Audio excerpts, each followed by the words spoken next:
सतनाम वाहेगुरु सत श्री अकाल।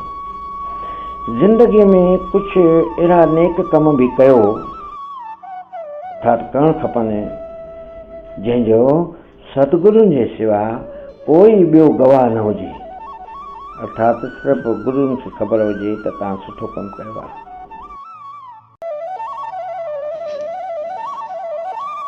हलण वारे पेरनि में केतिरो फ़र्क़ु हूंदो आहे, हिकु अॻियों त हिकु पोयों, लेकिन कॾहिं बि अॻियों वारे खे अभिमान न हूंदो आहे ऐं न ई पोयों वारे पेर खे अपमान लॻंदो आहे त मां पोयों आहियां, छो त हुनखे पतो हूंदो आहे त कुझु ई समय में स्थिति बदिलजण वारी आहे।